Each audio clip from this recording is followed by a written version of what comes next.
Muy buenas tardes, soy Rodolfo Durán y en nombre del Centro de Liderazgo Emergente del Tecnológico de Monterrey, les doy la más cordial bienvenida a nuestra tercera y última conferencia del ciclo. La conferencia del día de hoy se titula Liderazgo para generar optimismo y esperanza. Y para desarrollar el tema, enlazaremos desde España a nuestro estimado compañero y amigo Santiago Vázquez.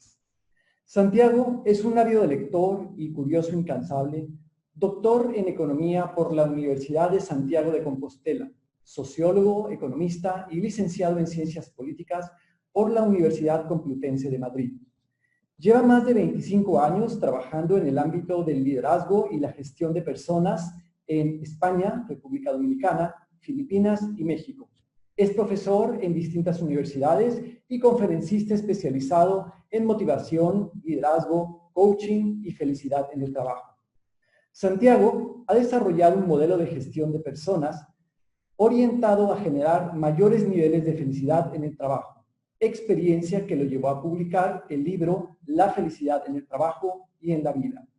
Con un propósito de vida claro, Santiago colabora en el Tecnológico de Monterrey para darle vida al Centro de Liderazgo Emergente y contribuir así al desarrollo de organizaciones más humanas.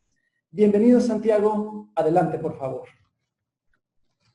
Pues muy buenas tardes. Muchas gracias, Rodolfo. Muchas gracias una vez más a mis compañeros del equipo de la Vicerrectoría de Educación Continua por el magnífico trabajo, no solamente para hacer posible este webinar, sino para mantener la actividad del Tecnológico de Monterrey enfocado a las organizaciones en estas nuevas circunstancias, en este nuevo normal. Iniciamos el tercero de los 3 webinars que concebimos para desarrollar nuestra visión del Tecnológico de Monterrey y concretamente del Centro de Liderazgo Emergente en relación a nuestra propuesta de un liderazgo nuevo, más humano, más enfocado en las personas. En los pasados webinars hemos hablado de resiliencia, que es el título que engloba el conjunto del programa. A continuación hemos hablado de propósito, significado y también de compromiso. Y hoy lo haremos enfocándonos precisamente al optimismo y a la esperanza.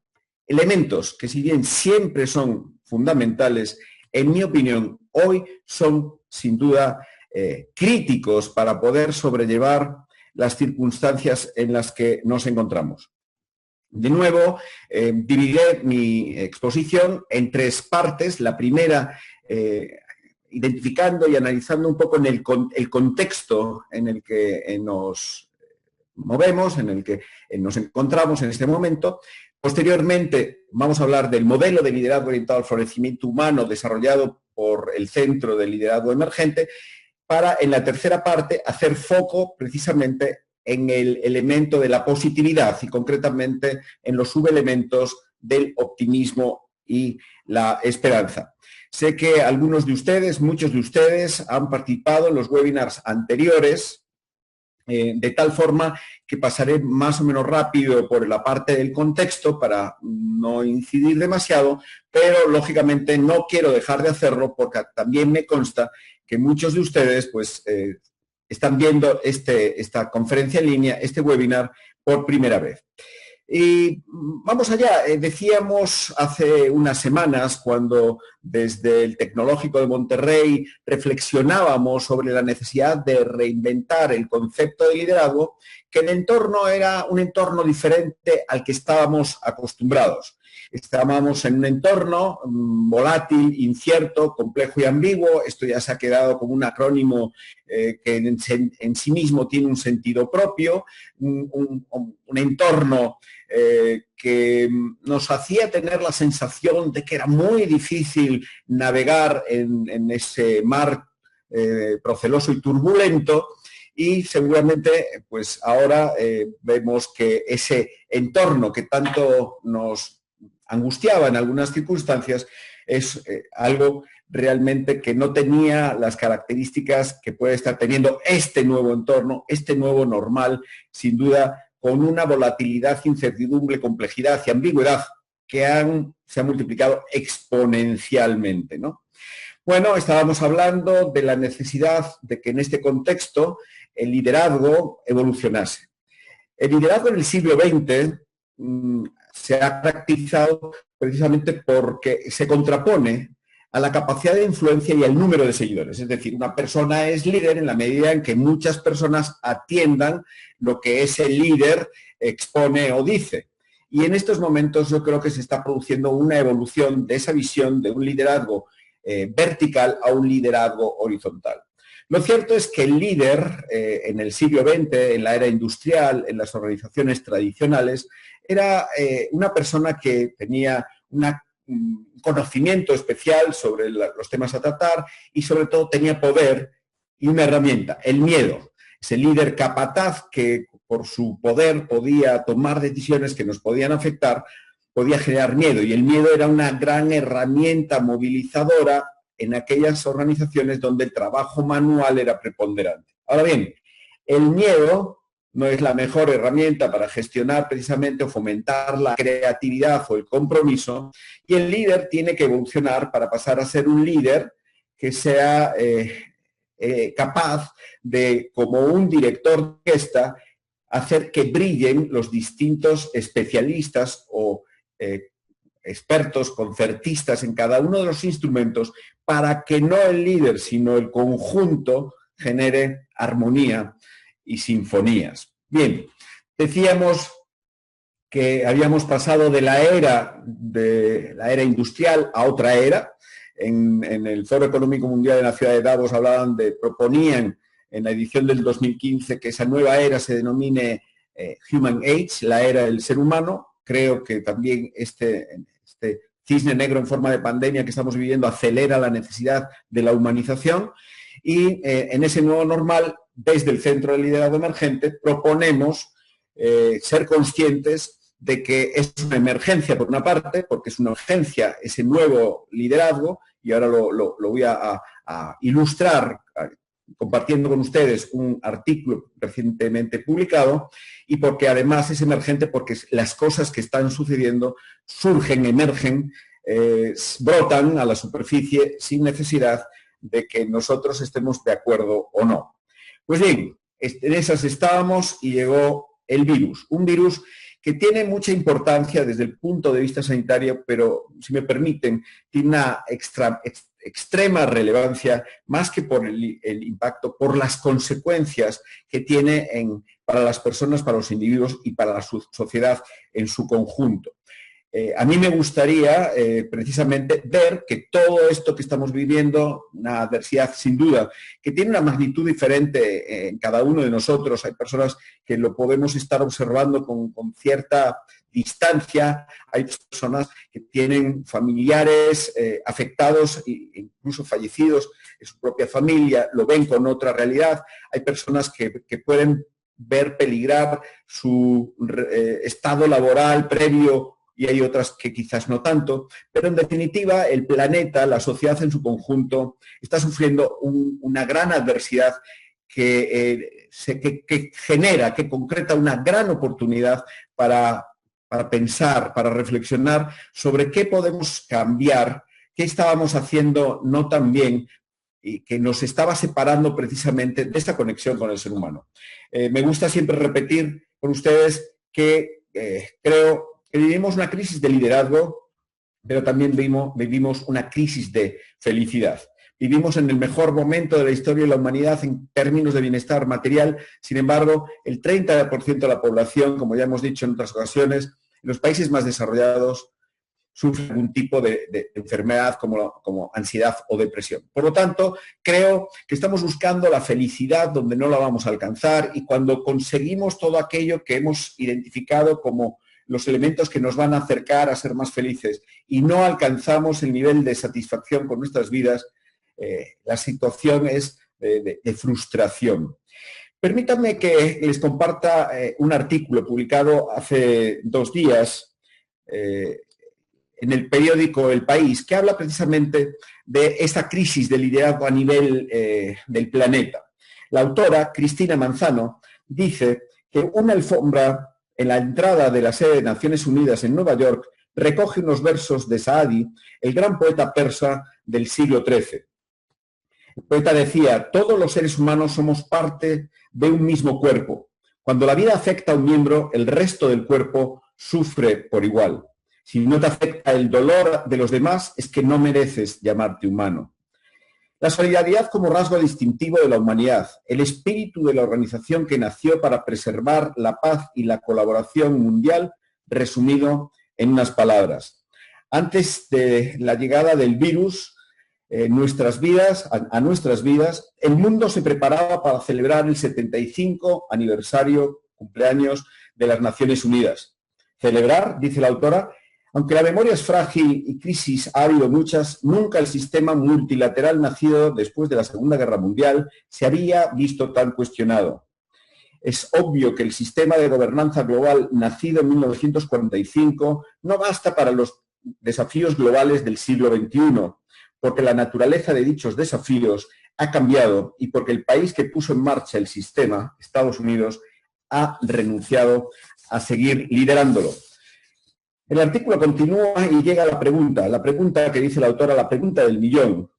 La pregunta del millón dice, es cómo lograr los incentivos para movilizar una transformación tan compleja en un momento tan difícil.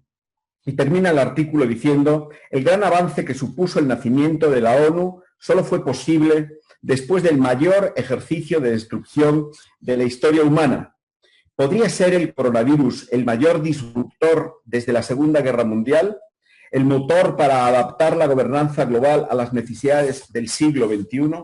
Comparto este artículo porque precisamente creo que podemos ver, y ojalá sea así, esta crisis como una necesidad que obligue a los líderes del planeta a tomar conciencia de la necesidad de vertebrar más y mejor la sociedad para responder a los grandes retos que en estos momentos vivimos. Pues bien, ante la situación, ante el virus, ante la adversidad, caben dos actitudes, la negativa y la positiva. Y nosotros somos los que elegimos, los que decidimos precisamente practicar la positividad o la negatividad. Ahora, sepamos que elegir la negatividad nos alejará de superar la adversidad y elegir la positividad nos ayudará a crecer y a desarrollarnos en esta adversidad y posiblemente a ser un poco más felices. Llegado a este punto, me gustaría compartir con ustedes unas reflexiones sobre algunos de los elementos que a veces inconscientemente tenemos que gestionar y que nos van a ayudar o a alejar de ese objetivo de superar la adversidad. Me refiero a la importancia de las emociones negativas y de las emociones positivas. Las emociones negativas hacen referencia al conjunto de emociones que estimulan sentimientos desagradables y consideran la situación que se presenta como dañina, lo cual permite que la persona active sus recursos de afrontamiento. Pues bien, esto lo que quiere decir es que gracias a las emociones negativas vemos el peligro, lo identificamos y activamos nuestra necesaria respuesta para afrontar activando esos recursos. Lo importante de las emociones negativas es entenderlas, entender su razón de ser y entender que la emoción negativa que tiene esta utilidad, pongamos un ejemplo, yo puedo tener miedo a la amenaza de un animal y esa amenaza hace que el cerebro genere cortisol y esa generación de la hormona del cortisol genera energía a su vez y una cautela y una concentración que sin duda me va a ayudar a afrontar. El problema del cortisol y del miedo es que esa emoción negativa se convierta en un sentimiento y que ese sentimiento perdure a lo largo del tiempo y se convierta en un estado emocional, de tal forma que ese miedo o a veces la tristeza o a veces un enfado se convierta, por ejemplo, la tristeza en ira o el miedo en un estado pusilánime de inacción por un pesimismo en relación a mi incapacidad para gestionar la realidad. Pues bien, por contra, las emociones positivas aunque seguramente es importante recalcar que no se trata de impedir, evitar o eliminar o que dejen de existir las emociones negativas, sino se trata de convivir con ellas, ser conscientes de su utilidad y poder generar también emociones positivas. De tal forma que el líder es una persona que puede generar conciencia, no es una persona que niegue la realidad, el volumen de la adversidad, el riesgo o el peligro, pero sí puede y debe generar la capacidad para gestionar, para generar emociones positivas que son fundamentales para reparar o superar las emociones negativas prolongadas y para aumentar los niveles de felicidad de las personas. Pero concretemos un poquito más. Las investigaciones, y ahora les hablaré precisamente de la importancia que ha tenido el nacimiento de la psicología positiva para que estos elementos que pueden ayudar a los individuos, a los seres humanos, a tener mayor bienestar y mayor bien ser, mayor nivel de bienestar subjetivo, han estudiado y han contrastado científicamente que las emociones positivas mejoran la salud física.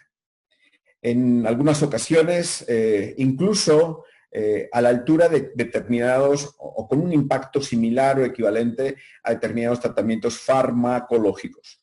Por otra parte, fomentan la confianza y la compasión, de tal manera que en estos momentos practicar conscientemente, hacer el esfuerzo de practicar las emociones positivas, nos van a ayudar a tener más confianza en mí mismo, más confianza en los demás, más confianza en general. Elemento fundamental para poder tener mayor bienestar. Por otra parte, promueve mayor conexión social. Sin duda en estos momentos está teniendo un gran impacto, una gran importancia las prácticas como el hecho de que podamos aplaudir a las personas que en estos momentos están arriesgando su propia salud para contribuir a la salud de todos, ¿no? Y creo que eso es un gran motor a la hora de generar satisfacción de nuestras necesidades, de motivación y de generación de compromiso. Por otra parte, nos ayudan a aumentar la atención, la memoria y la conciencia, como dije antes, a amortiguar las emociones negativas e incluso los síntomas depresivos, a recuperarse del estrés y a contrarrestar las emociones negativas. Me gustaría hablarles además no solamente de las emociones que cada uno de nosotros individualmente sentimos, ¿no?, sino hablarles de la importancia de ser conscientes de que nuestras emociones se contagian en los demás. Y de esta forma es difícil no sentirse contagiado por las emociones que existen a nuestro alrededor y tampoco el hecho de que nosotros estamos contagiando constantemente. Y llegado a este punto me gustaría decirles que las emociones colectivas son uno de los aspectos más importantes en los que de forma consciente tenemos que trabajar y que tenemos que de alguna forma también abstraernos y darnos cuenta de lo nocivo o tóxico que puede resultar vivir en un entorno de emociones colectivas que fomenten, por ejemplo, el resentimiento. Aprovecho para enviarle un saludo y un abrazo extraordinario a Ovidio Peñalver, el autor del libro Las emociones colectivas, que tuve el honor de participar en su presentación hace ya algunos años aquí en la ciudad de La Coruña. Ovidio ha sufrido el coronavirus en un estado bastante severo, ha llegado a estar hospitalizado. Si quieren seguirle en LinkedIn podrán ver su testimonio de las lecciones que él ha aprendido derivadas de la enfermedad.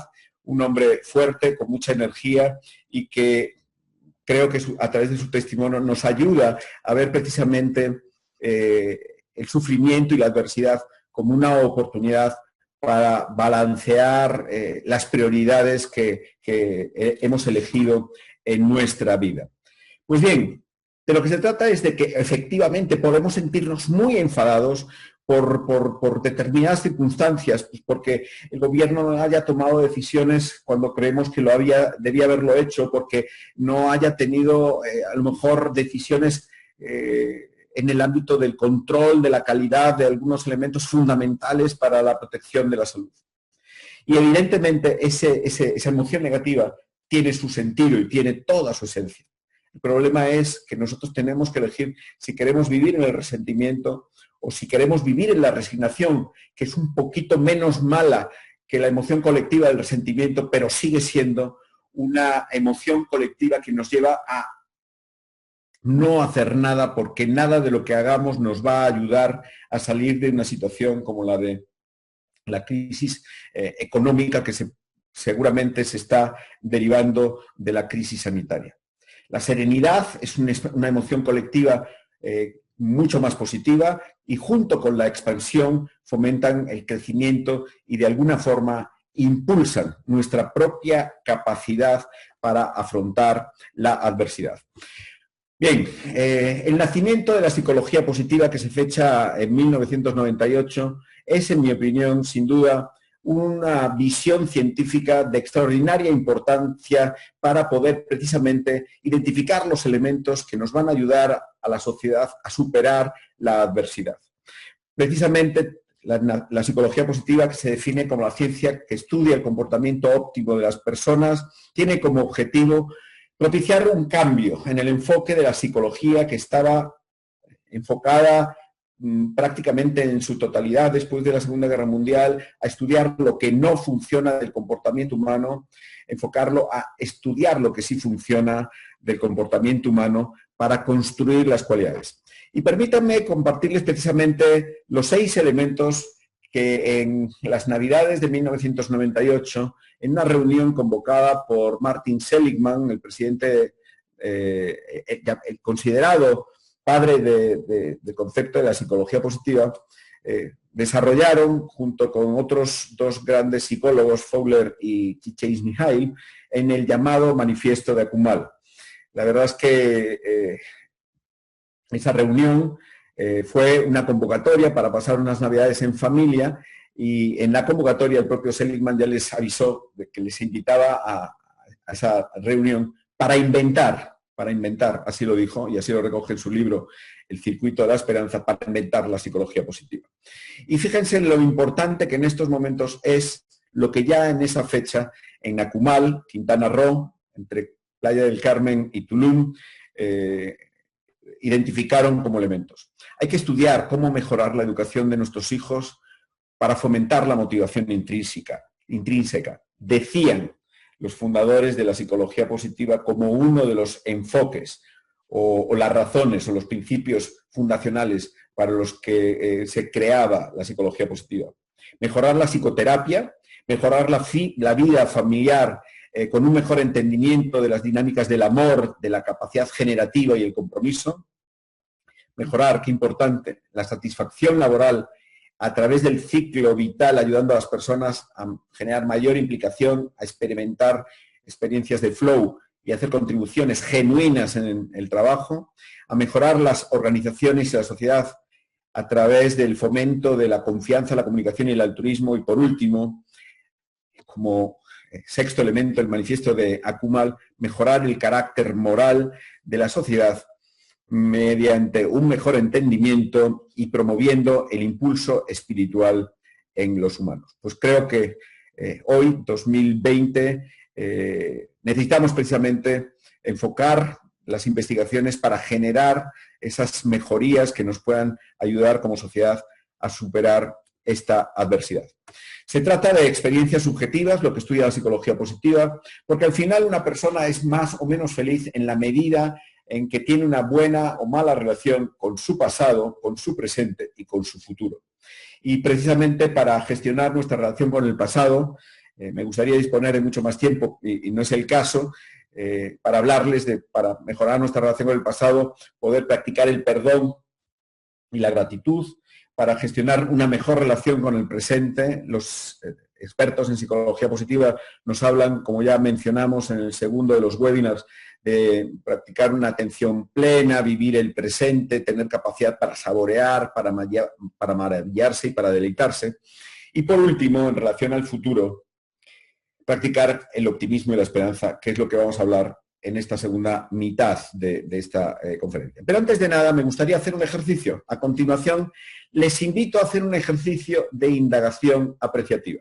Seguramente todos estamos repitiendo constantemente, y si vemos los medios de comunicación, seguramente estamos comprobando cómo constantemente nos están diciendo todo lo que el confinamiento nos impide disfrutar. Y yo les pido, les invito, les propongo que vayan a la página, los que estén viendo a través de un computadora o teléfono celular, pueden, sin dejar de estar en Zoom, pueden entrar en una página web de Mentimeter y en esa página web, si entran en Mentimeter, en menti.com, como están viendo en la imagen, les pedirán un código. Introduzcan el código 402531 y por favor escriban las 3 cosas que están disfrutando o que han disfrutado durante el confinamiento o el distanciamiento social, por favor.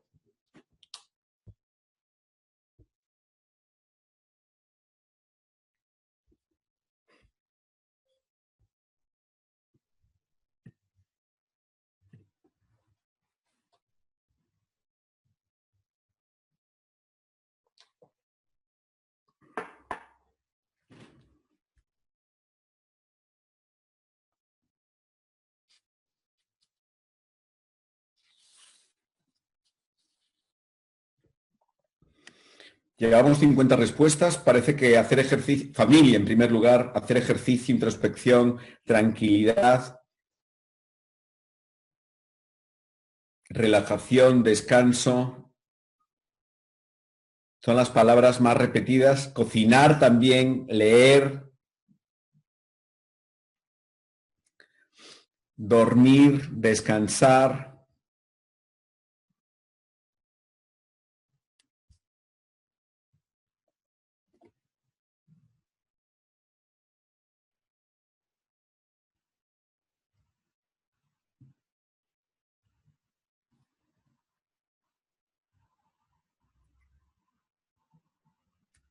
Pues efectivamente, en un entorno en el que siempre nos quejamos de tener muy poco tiempo para algunas cosas realmente importantes, el confinamiento nos ha proporcionado precisamente ese tiempo para la familia, para cocinar, para descansar, para hacer ejercicio y para tantas otras cosas.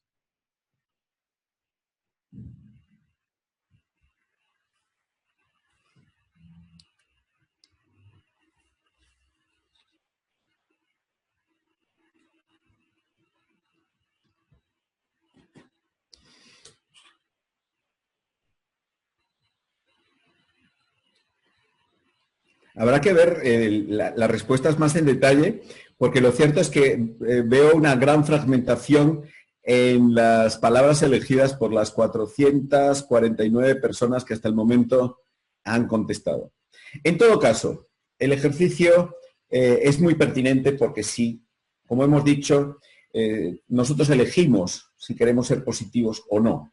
Y lo cierto es que esta realidad nos está proporcionando, si queremos observarlo y prestamos atención, elementos que nos van a ayudar a ser un poquito más felices, a ser un poquito más conscientes. Bien, lo dejamos ahí, vamos a continuar y el caso es...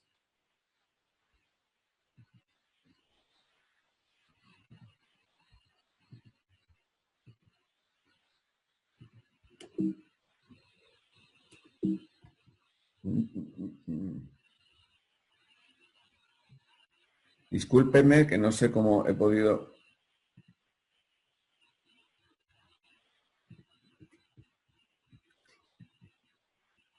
Muy bien, continuamos y me gustaría integrar precisamente este elemento de la positividad dentro de nuestra visión del liderazgo. Para nosotros el liderazgo está compuesto por una serie de elementos y hay esos elementos. Nuestra propuesta es la respuesta a la pregunta ¿qué elementos no puede tener un líder hoy? Entonces, para transitar hasta la resiliencia, o mejor que la resiliencia, hasta el crecimiento postraumático, tenemos nuestras características y nuestras fortalezas. Por lo tanto, es necesario ser conscientes de nosotros mismos y de nuestro entorno. Y para transitar entre nuestras fortalezas y ese añorado o deseado crecimiento postraumático, es necesario practicar precisamente, orientarnos al significado, al propósito, comprometernos y ser positivos. En esta nueva realidad Hay muchas definiciones de líder. En mi opinión, líder es aquella persona que consigue ser feliz. Que consigue ser feliz y florecer, es decir, todos somos semillas, todos tenemos un potencial de crecimiento y al final de lo que se trata es si esa semilla se ha convertido en flor o fruto o si realmente no ha generado valor. Ahora, para ser felices o florecer, la estrategia es contribuir precisamente a la felicidad y al florecimiento de los demás. Los elementos que componen nuestro modelo de liderazgo son una propuesta en la que cada uno de nosotros co-creamos nuestra realidad. Y los subelementos son la autoeficacia, el optimismo y también la esperanza. Decía Henry Ford que si tanto si crees que puedes como si crees que no puedes, estás en lo cierto. Por eso es bueno creer que puedes. Ahora, no se trata de creer que puedes lo que no puedes o lo que no tienes como fortalezas. Caroline Youssef y Fred Luthers nos dicen que la autoeficacia es la confianza en nuestras propias habilidades para generar motivación, recursos cognitivos y planes de acción necesarios para ejecutar satisfactoriamente una tarea específica dentro de un contexto. Yo, en mi libro La felicidad en el trabajo y en la vida, les he dedicado un capítulo y yo les digo que es como un espejo mágico al que nos miramos.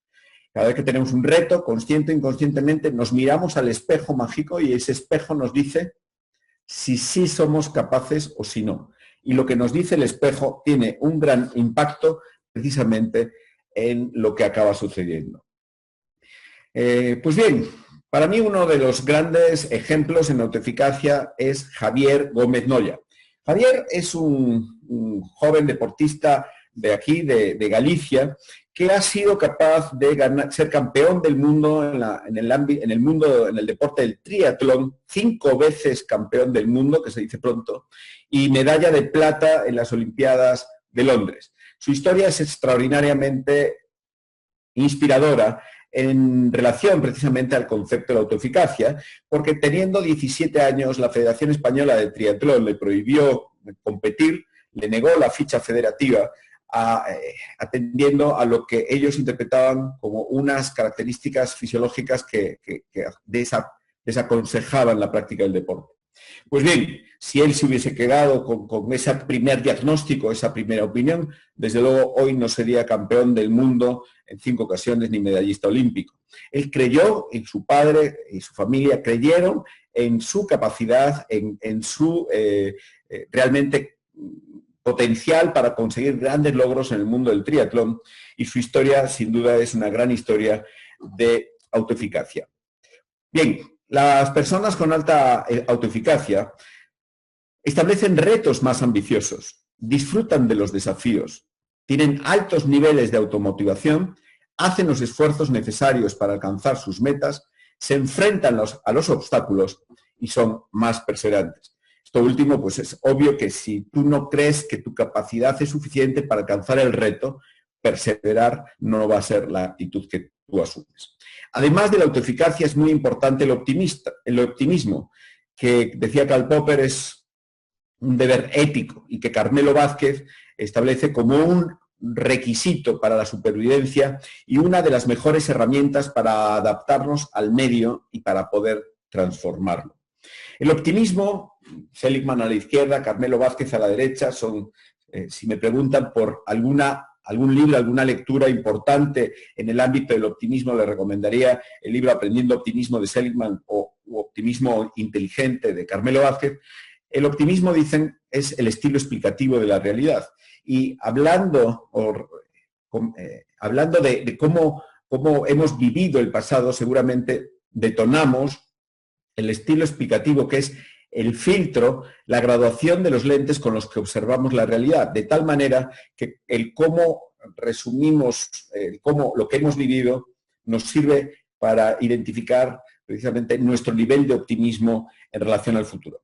En 1980 se midió en una promoción de estudiantes en una universidad americana su estilo explicativo, su nivel de optimismo. 30 años después, en 2010, a todos los que quisieron participar en la investigación les preguntaron cuál era su nivel salarial y lo cierto es que los más optimistas en 1980 ganaban un 20% más de salarios en 2010. Los pesimistas creen que lo positivo es general, que los problemas son pasajeros y propios de una situación, y obtienen mejor rendimiento en los estudios, en el trabajo, gozan de mejor salud física, tienen relaciones interpersonales más positivas e incluso disfrutan de mayores niveles de longevidad. El optimismo inteligente no tiene nada que ver con el optimismo iluso, que consiste en decir que el problema no es tan grave o que no existe, negando la realidad del problema, sino que el optimismo inteligente identifica la realidad, es decir, es un optimismo desde el realismo, pero no solamente espera que el futuro obtenga o proporcione resultados favorables, sino que madruga y trabaja intensamente para precisamente generar esos resultados. Por último, dentro de estos tres subelementos nos encontramos con la esperanza. La esperanza que, de nuevo, volviendo a las definiciones de Psychological Capital de Luthers y Husserl, nos dicen que es un estado motivacional positivo basado en una sensación de éxito interactivo entre la energía orientada a objetivos y la planificación para alcanzarlos. Los autores lo que hablan es de path and agency, es decir, tengo un camino, un sendero, una ruta, un plan y el agency, la energía, la motivación, los recursos para llevarlo a cabo, de tal manera que no es una mera declaración. Y esto de la esperanza es muy importante, y ligándolo al artículo que leí en el primer webinar de Harari, el historiador israelí, de la necesidad de generar esperanza, la necesidad de que no nos nieguen el poder confiar en que la sociedad y la humanidad mejore y que esta adversidad se convierta en un gran aprendizaje, nos tenemos que encontrar con que esa esperanza es un elemento vertebrador precisamente de la energía necesaria para afrontar las dificultades en las que estamos viviendo. En la guerra de Corea se pudo comprobar que precisamente, más allá de las torturas físicas en los campos de concentración, la tortura psicológica y los mensajes permanentes, sistemáticos, generadores de desesperanza, se convirtieron en una gran tortura precisamente psicológica, con unos efectos realmente a la altura de precisamente la tortura física. Pues bien, la esperanza contribuye al bienestar y ocupa un rol fundamental en el desarrollo personal. Predice el éxito y tiene más influencia en los logros que la misma inteligencia. Por eso para nosotros es fundamental que en estos momentos seamos conscientes de que el liderazgo pasa por generar optimismo y por generar esperanza. Y les presento a continuación a Gabriel David. Gabriel David es un estudiante del Tecnológico Monterrey que tuve la oportunidad de conocer en Torreón, en Campus Laguna, en nuestras instalaciones, y que opinaba en relación a los aprendizajes que él había alcanzado precisamente participando en una acción formativa enfocada al desarrollo del liderazgo. Saliendo del evento Alfa W y aprendimos un montón de cosas acerca del liderazgo, también de algunos problemas que tenemos en nuestro país y de cómo podemos ser un factor de cambio.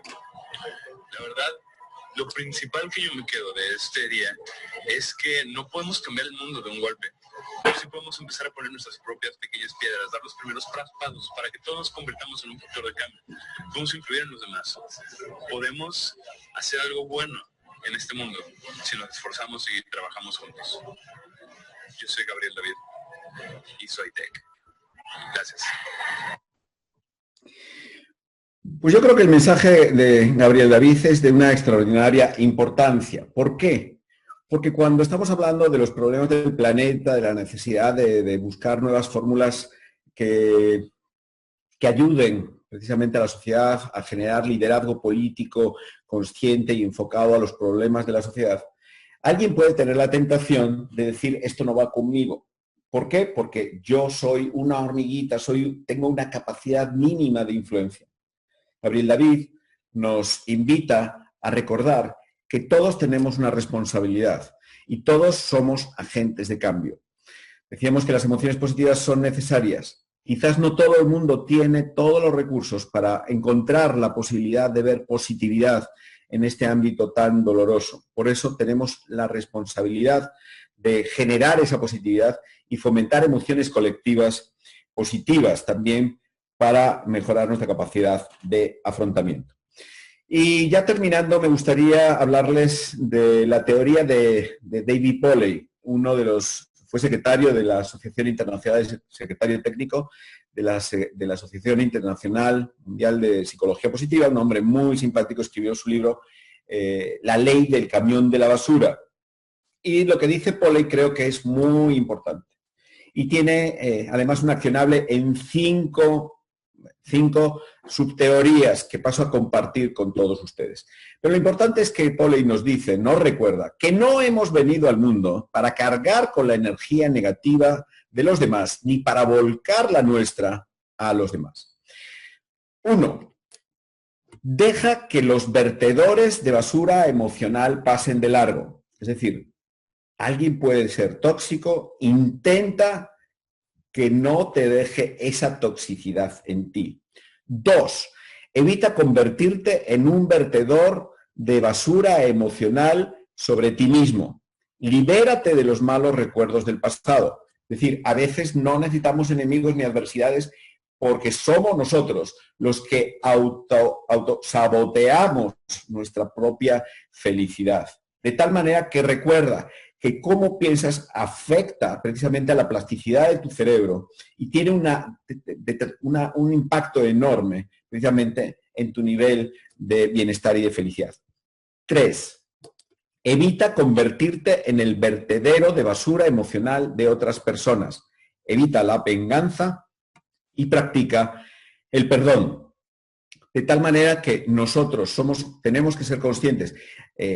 Recuerdo en algunos cursos de estrés que hemos desarrollado cuando yo tenía la responsabilidad de director de personas en una empresa de telecomunicaciones y cómo el estrés pues es como se enfoca normalmente en cómo superar el estrés que las circunstancias u otras personas generan en mí.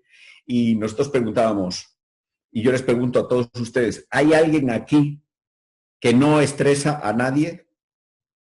Todos en algún momento nos convertimos en vertederos de basura emocional de otras personas.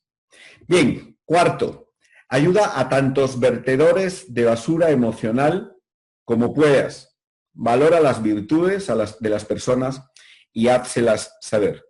Y 5. y último, vive el ciclo de la gratitud, invierte tu energía en disfrutar una vida plena y con sentido. De tal manera que les invito a hacer un segundo ejercicio. Elige uno de los 5 principios de la ley de reciclaje emocional de David Poley para aplicarlo a partir de mañana y piensa en cómo lo aplicarías. Recordemos, deja que los vertedores de basura emocional pasen de largo, es decir, que nadie tire basura sobre ti, no la tires sobre ti mismo, no la tires en los demás, ayuda a los que se sienten emocionalmente mal a superarlo, valorándoles. Y 5. y último, practica la gratitud, el saboreo y la conciencia en relación a nosotros mismos.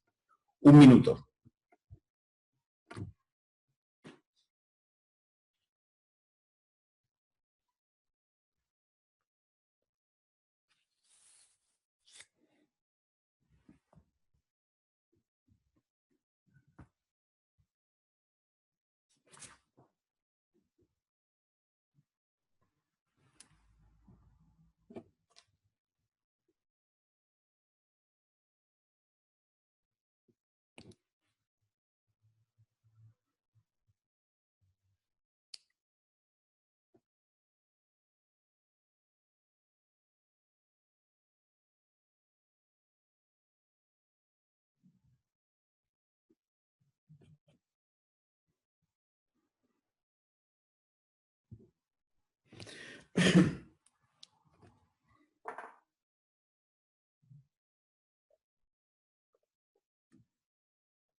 Adicionalmente, les invito ya acercándonos al final, a la fase de preguntas a través del chat, tanto de Facebook Live como de Zoom, que nos transmitan sus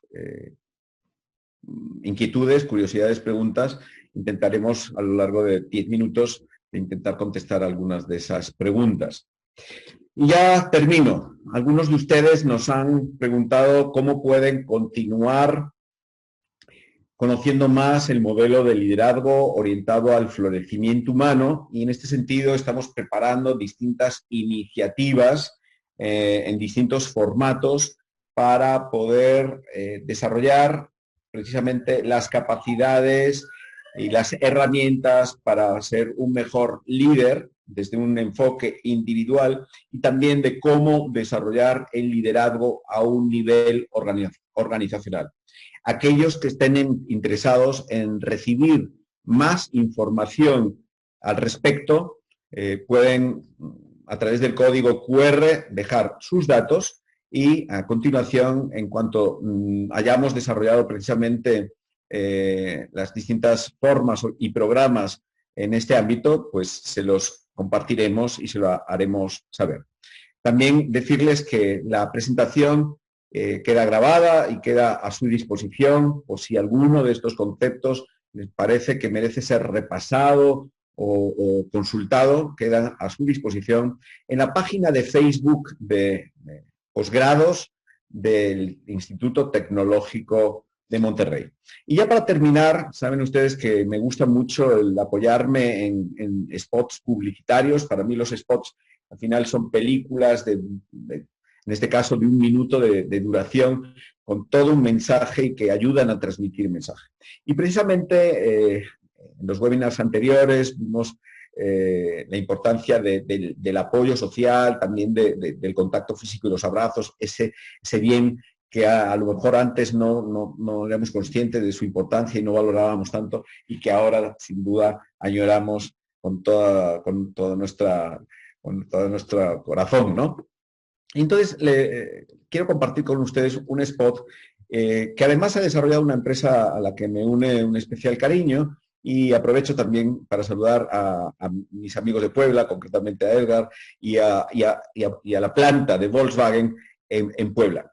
Una empresa que sin duda y sin ningún tipo de subterfugio ha tenido el utilizar el objetivo de felicidad en el trabajo. También saludo a Salvador, a Oliver, el establecer la felicidad en el trabajo como un objetivo generacional. Y han elaborado este maravilloso vídeo. Y de repente, sin salir de casa, estamos en el mayor viaje que jamás hemos vivido, uno que nos cambiará para siempre. Y sin salir de casa, aprendemos costumbres nuevas, descubrimos rituales que nunca habíamos vivido. Y juntos nos sorprendemos del valor de las personas, y no solo de las personas. Y seguimos enviando mensajes y nos llamamos como en todos los viajes que hicimos. Y bailamos y reímos y también lloramos. Y hacemos planes para cuando nos volvamos a ver. Pero ese ya será otro viaje. Un viaje nuevo y distinto. Y saldremos de casa, eso seguro. Y saldremos diferentes.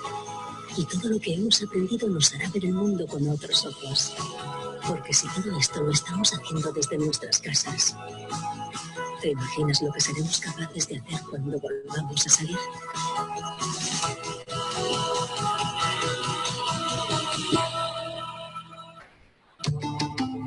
Volkswagen. Pues bien, yo lo que añoro con toda mi alma es dar un abrazo a mi mamá, a mi madre. Seguramente cuando podamos salir tampoco podremos acercarnos a los mayores, que son los más vulnerables. También me gustaría pues tener una referencia a todas las personas que han fallecido y a las personas que están pasándolo mal, a sus familiares, y decir que bueno, básicamente los aprendizajes en la vida vienen a veces en formatos difíciles de asumir y digerir, pero hagamos precisamente de esta adversidad una gran oportunidad para poder gestionar la adversidad.